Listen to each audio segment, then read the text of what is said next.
Pedreira, 1932. Cidade com não mais 5.000 habitantes. Escutava-se de longe rumores sobre a Revolução.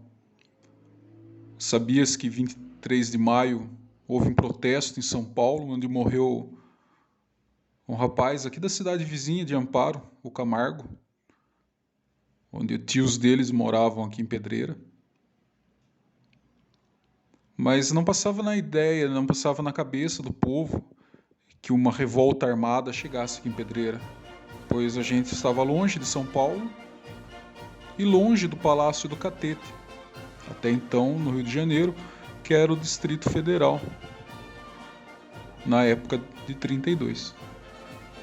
Porém, esses rumores se tornam fortes. Depois de 23 de maio, aqui em Pedreira é colocado um posto. Assim como em outras cidades também foram colocados postos de alistamento. Alguns pedreirenses entram, se engajam nessa linha de batalha. Foram eles Edu Rossi, Guilherme Filippini e Arnoldo Rossi. Também tivemos em Campinas nosso saudoso querido Dr. Euclides Nery Júnior, trabalhando no Batalhão da Saúde, e Antônio Spaggiari, que pertenceu à cavalaria. Eclodido a Revolução, em 9 de julho, no dia 10 de julho, tropas já tomam posse da nossa estação e do telégrafo, porque a nossa estação seria uma base de muito valor em ponto estratégico, pois ficava próximo à divisa com Minas, não tão perto e também não tão longe, e muito próximo à base de Campinas, para que se irradiasse, se passasse o telégrafo mais rápido para Campinas com as notícias do fronte, com a parte de Minas Gerais, o qual ficou conhecido nosso setor leste. Dada a importância estratégica de Pedreira, infelizmente no dia 13 de julho, por volta do meio-dia, aviões ditatoriais começam a circular a cidade, começam a fazer manobras sobre nossa cidade. Até então, o povo admirado por aquela máquina, imagina, em 1932, vendo um avião sobrevoar Pedreira, era raro. Aí que veio a tragédia. Os aviões da ditadura iniciam o bombardeio de Pedreira. Lançam bombas, diversas bombas sobre nossa cidade. Nossa cidade foi uma das primeiras cidades a ser bombardeada na Revolução de 32. Essas bombas caem na rua 15 de novembro, numa casa próxima à farmácia. Outra cai no rio. Uma outra cai na prefeitura, destruindo uma parte onde hoje funciona a parte de telefonista da prefeitura. E a outra bomba cai na proximidades da Fazenda Santa Clara, atingindo também um paredão da Fazenda Santa Clara. Não há notícias de feridos, mas o horror se instala em Pedreira. Pessoas chorando, pessoas gritando, um corre-corre tremendo, pois aquilo era horrível. A guerra tinha chegado e se instalado em Pedreira. Notícias sobre combates em Eleutério, Tapira, chegavam a todo momento. Pessoas vinham em caminhões, vinham de trem, pois a Mogiana ainda circulava. Muitas famílias se mudaram para Pedreira, famílias de Itapira, da região de Amparo, de todo o redor vieram para Pedreira fugindo da guerra. O arsenal de guerra era tanto que em Pedreira em um único dia recebeu 6 canhões. O trem descarregava os canhões aqui em Pedreira, descarregava munição, vinha um outro trem, pegava todo esse equipamento e levava até a fronteira, até Amparo, de Amparo subia Serra Negra. Com os horrores das bombas dos canhões ditatoriais, os bombardeiros da aviação ditatorial e toda a guerra num conjunto de tiroteios intensos que duravam o dia todo, a noite toda, a guerra se aproxima de Pedreira. Eleutério cai, depois cai Amparo, a linha de defesa de Pedreira mantém-se forte ainda sobre a areia branca. A população assustada daquela região se refugia no sítio, nas fazendas que haviam porões. Um desses locais, um dos ícones da proteção do povo foi a fazenda Hotel do Roco, o antigo Hotel do Roco, onde eles se protegiam dos tiroteios, das bombas e da aviação ditatorial. Muita gente se abrigou naquele local por dias, semanas. até que se encerrasse totalmente os combates e pudessem voltar para suas casas. Muitos fugiram, muitos vieram para a Pedreira, para o centro da cidade. Há relatos de muitos mortos, tanto do lado dos federais, tanto do lado dos paulistas. Há relatos que entre Montes ficou um posto de comando dos paulistas, e nesse posto de comando havia um hospital de campanha. Uma senhora que ainda hoje mora por ali com seus 95 anos relatou que quando chegavam os soldados, chegavam de caminhões. A quantidade era grande de feridos e a quantidade de mortos eram bem maiores. E o córrego de Entre Montes muitas vezes ficava vermelho de tanto sangue. Fora os outros que eram largados à própria sorte, feridos no campo de batalha. Pedreira há vários pontos ícones da Revolução de 32 e marca de seus combates. A Fazenda Pirajá foi uma delas. Ali as tropas federais, usando-se daquele muro antigo, feito por escravos ainda, usaram como se fosse uma pequena fortaleza.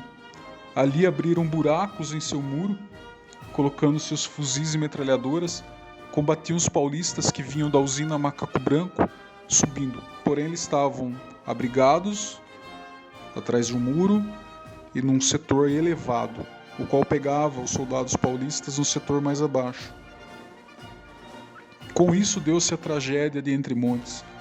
Na tentativa de retomada do amparo, as forças que estavam posicionadas na usina Macaco Branco iniciam a subida, atravessam o rio Jaguari, volumoso, cheio de correntezas, e iniciam a subida do morro. Ali ele é pego pela fuzilaria. Diz os antigos, minha avó contava muito disso, que aquele que não morreu na bala, morreu afogado. Por ao tentar recuar no desespero da fuzilaria, caíam no rio. E o nosso rio Jaguari, volumoso que era na época, cheio de água, correntezas fortíssimas, levavam esses pobres homens. O Morro do Cristo, desde o princípio da Revolução, foi um ponto de observação. Ali se instalaram trincheiras desde o começo da Revolução e principalmente depois do bombardeio aéreo de 13 de julho. Com a queda de Entre Montes e Ingatuba, os combates ficam mais intensos na região do Morro do Cristo. As suas trincheiras, as suas valas resguardam a linha de defesa de Campinas. A ditadura, com os homens de Eurico Gaspar Dutra já avançando sobre Jaguari, tomando posse e tomando duas pontes. Nós estávamos cercados em todas as frentes. Em 29 de setembro, Eurico Gaspar Dutra, tendo como base Entre Montes, recebe 2 oficiais paulistas da Força Pública, enviados pelo coronel Herculano, que era o comandante supremo da Força Pública naquela hora. Esses 2 oficiais trazem uma carta endereçada a Eurico, pedindo a não hostilidade. A Força Pública estava saindo da Revolução de 32. Eurico Gaspar Dutra aceita, acata e Entre Montes assina essa carta.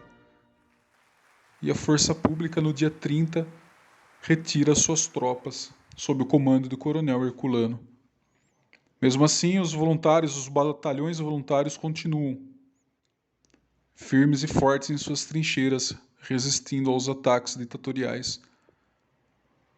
Eurico Gaspar Dutra, tomando mais à frente, consegue chegar até ao centro de Pedreira. Ali ele instala sua nova base, onde hoje é a Escola Coronel João Pedro. Ele toma como seu quartel-general, e a Praça Ângelo Ferrari, que naquela época era apenas um campo, se transforma em um campo do exército ditatorial.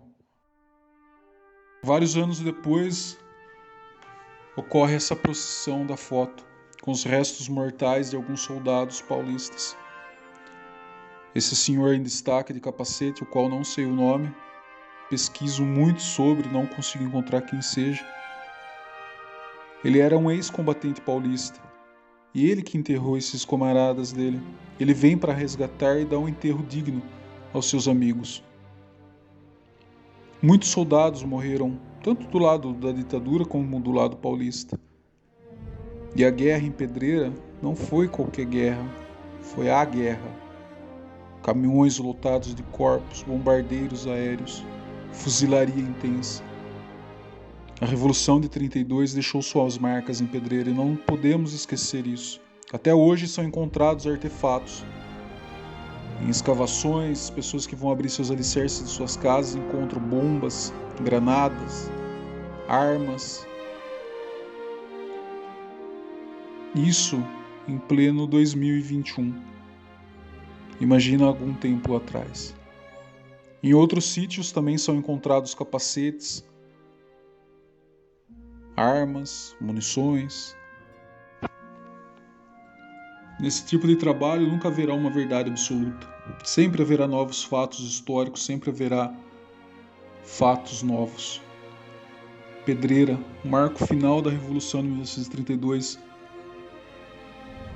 assim se pôs na Câmara Municipal em 1964.